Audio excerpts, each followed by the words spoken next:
آقا کریم صلی اللہ تعالی علیہ وسلم نے ارشاد فرمایا، میرا عمر جس راستے سے نکل جائے اس راستے سے دوبارہ کبھی شیطان کا گزر نہیں ہوگا۔ امیر المومنین سیدنا عمر بن خطاب رضی اللہ تعالی عنہ 17 پیبند لگا کر کے اپنے لباس پر پہنا، اللہ اکبر، لیکن اپنی حکومت پر داغ نہ آنے دیا۔ وہ امیر المومنین سیدنا عمر بن خطاب رضی اللہ تعالی عنہ جو 22 لاکھ مربع میل کے بادشاہ تھے، آدھی دنیا کے بادشاہ تھے، لیکن عالم یہ تھا رات میں سارے مدینے کے لوگ سویا کرتے تھے، امیر المومنین سیدنا عمر بن خطاب رضی اللہ تعالی عنہ لوگوں کے دروازوں پر پہنچ کر کے لوگوں کی خیریت معلوم کیا کرتے تھے۔ کوئی بھوکا تو نہیں ہے، کوئی بیمار تو نہیں ہے، کوئی پریشان حال تو نہیں ہے۔ حالت یہ ہوتی تھی کہ لوگوں کے گھروں میں چولہے میں جھانک کر کے دیکھتے تھے کس کے گھر میں آگ جلی ہے، کس کے گھر میں نہیں۔ اپنی پیٹھ پر اناج کا کٹا لاد کر کے غریبوں میں تقسیم کیا کرتے تھے۔ آدھی دنیا کے بادشاہ ہیں امیر المومنین سیدنا عمر بن خطاب رضی اللہ تعالیٰ عنہ، لیکن آج ہمارے حالات کیا ہیں؟ اگر ہم پردھانی کا الیکشن جیت لیتے ہیں تو ہم اپنی گاڑی کے آگے لکھ دیتے ہیں، پردھان جی، اللہ ہمیں جس پوسٹ پر فائز کر دیتا ہے ہم اس پوسٹ کا نام فوراً لکھ دیتے ہیں۔ ہم یہ سمجھتے ہیں کہ ہمارے علاوہ کوئی دوسرا ہے ہی نہیں۔ اسلامی بھائیوں، امیر المومنین سیدنا عمر بن خطاب کی تاریخ کو پڑھو۔ 22 لاکھ مربع میل پر حکومت کی ہے، 17 پیبند لگا کر کے کپڑے کو استعمال کیا، 17 پیبند لگا کر کے کرتے کو پہنا ہے، لیکن حکومت پر داغ نہیں آنے دیا، کسی نے کچھ کہا نہیں۔ یہی امیر المومنین سیدنا عمر بن خطاب رضی اللہ تعالی عنہ ہیں۔ ایک مرتبہ لوگوں کی خیریت معلوم کر رہے ہیں، کوئی پریشان تو نہیں ہے، کوئی بیمار تو نہیں ہے۔ لوگوں کی خیریت معلوم کرتے کرتے امیر المومنین سیدنا عمر بن خطاب رضی اللہ تعالی عنہ مدینہ شریف کے باہر نکل گئے۔ کیا دیکھتے ہیں کہ ایک شخص زار و قطار راستے کے قریب کھڑا رو رہا ہے۔ امیر المومنین سیدنا عمر بن خطاب رضی اللہ تعالی عنہ اس شخص کے قریب گئے، جانے کے بعد کہتے ہیں، اے نوجوان، یہ بتا، سارے مدینے کے لوگ سو رہے ہیں، رات کے وقت میں تو زار و قطار کیوں رو رہا ہے؟ وہ شخص کہتا، یا شیخ، مجھے میری حالت پہ چھوڑ لو۔ امیر المومنین سیدنا عمر بن خطاب رضی اللہ تعالی عنہ نے ارشاد فرمایا، آخر بتا تو کیا پریشانی ہے، کیا بیماری ہے؟ وہ شخص کہتا، حضور، مجھے میری حالت پہ چھوڑ لو۔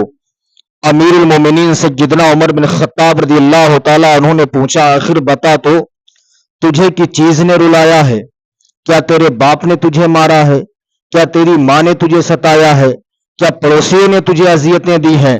وہ شخص کہتا، حضور، معاملہ یہ ہے، سامنے جو جھونپڑی پڑی ہوئی نظر آ رہی ہے، اس جھونپڑی میں میری بیوی ہے جو اکیلی و تنہا ہے، کمزوری کے سبب میں نے دائی کا انتظام نہیں کر پایا ہے، درد ذہ میں میری بیوی مبتلا ہے، بچے کی پیدائش کا وقت قریب ہو چکا ہے، میری بیوی درد کی وجہ سے چیخ رہی ہے، کمزوری کے سبب میں نے دائی کا انتظام نہیں کر پایا ہے۔ حضور بالا رو اس لیے رہا ہوں کہ میری عورت درد ذہ میں مبتلا ہے۔ امیر المومنین سیدنا عمر بن خطاب رضی اللہ تعالی عنہ نے ارشاد فرمایا، اے نوجوان، تو یہیں پر کھڑا رہے، میں ابھی آ رہا ہوں۔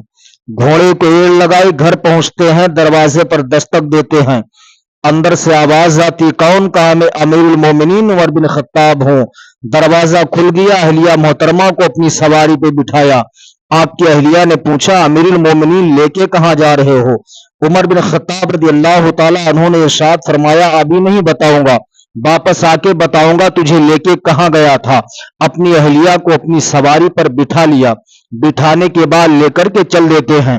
اسی جگہ پر پہنچتے جہاں پر نوجوان زار و قطار رو رہا تھا کھڑا ہوا، امیر المومنین سیدنا عمر بن خطاب نے اپنی اہلیہ محترمہ سے کہا، سامنے جو جھونپڑی پڑی ہے، اس جھونپڑی میں ایک عورت ہے جو درد ذہ میں مبتلا ہے، بچے کی پیدائش کا وقت قریب ہو گیا ہے، اس کے شوہر نے کمزوری کے سبب دائی کا انتظام نہیں کر پایا ہے، جاؤ تم دائی بننے کا حق ادا کر دو، پیارے مصطفیٰ راضی ہو جائیں گے، آقا کریم راضی ہو جائیں گے۔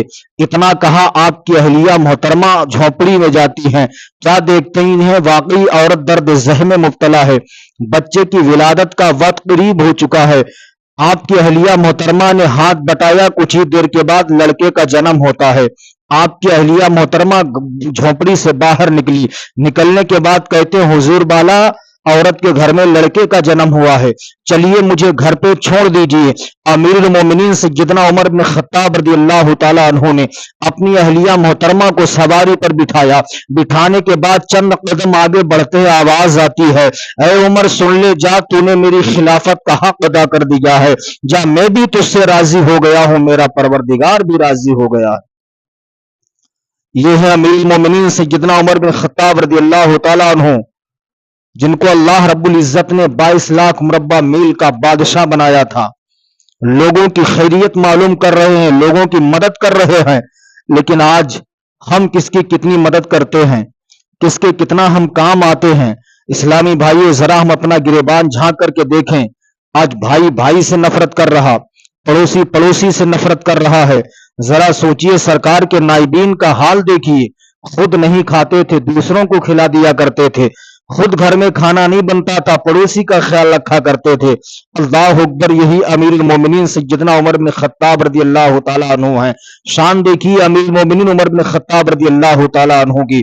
دہشت کا یہ عالم تھا کہ شیر اور بکری ایک ہی گھاٹ پر پانی پیا کرتے تھے۔ شیر میں اتنی ہمت نہیں ہوتی تھی کہ وہ اپنا سر اٹھا کے بکری کی طرف دیکھ لے۔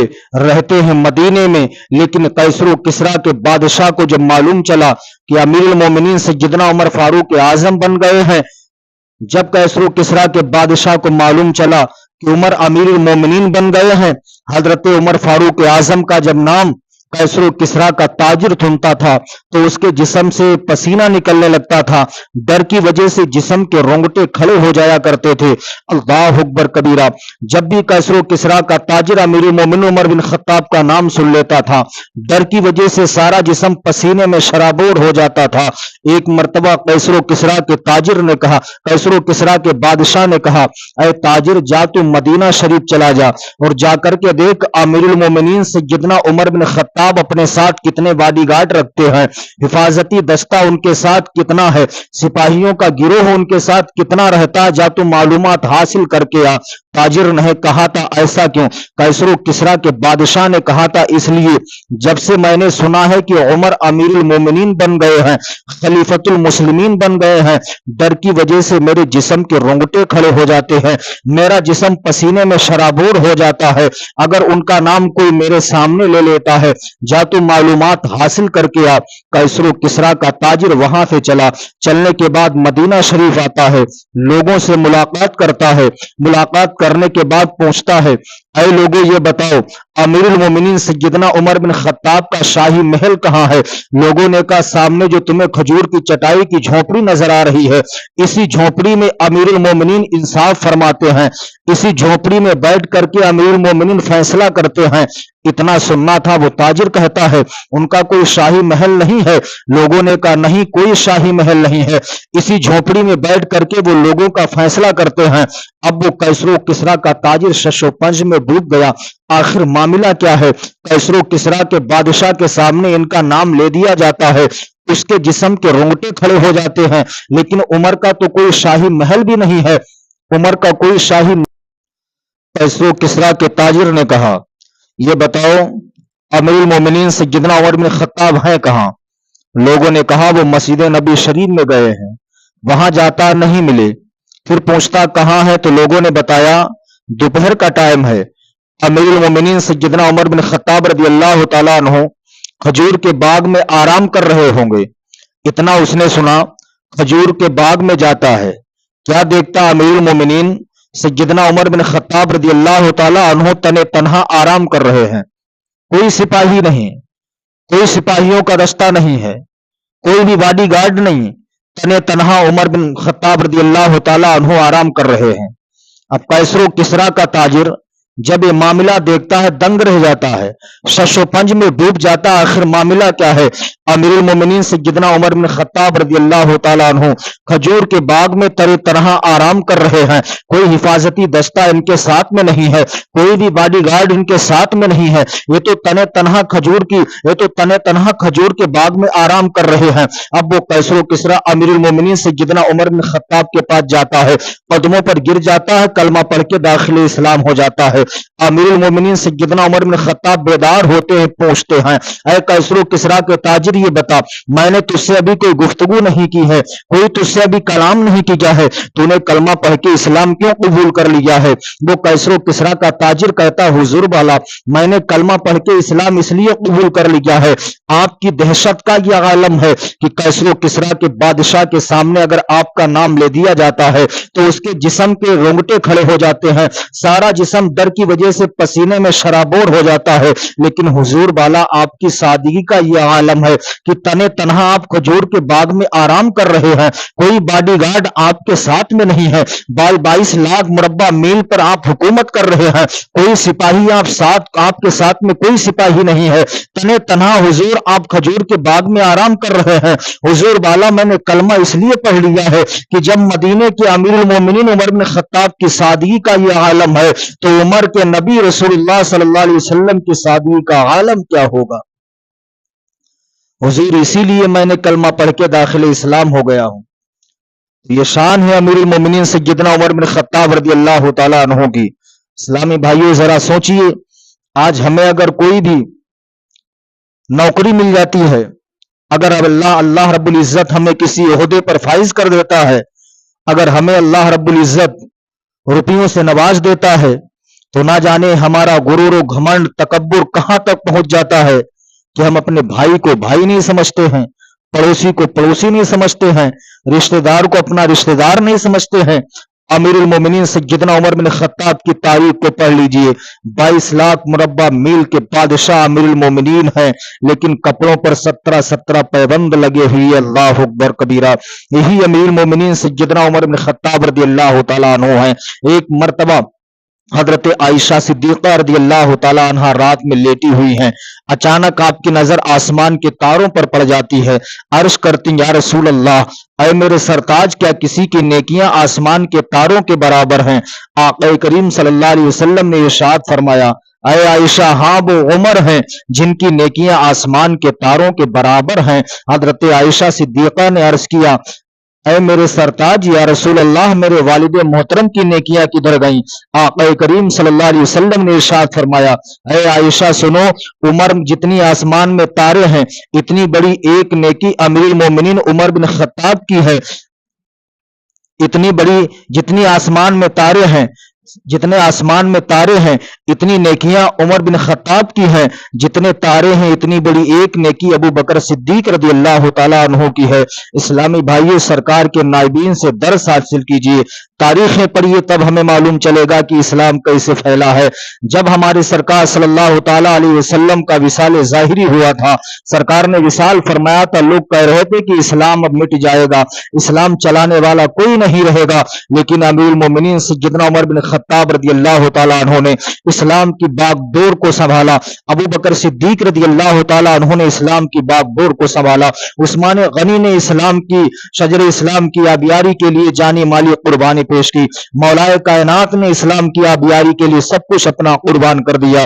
اسلام تیری نبض نہ ڈوبے گی حشر تک، اسلام تیری نبض نہ ڈوبے گی حشر تک، تیری رگوں میں ہے بسا خون چار یار کا، تیری رگوں میں ہے بسا خون چار یار کا۔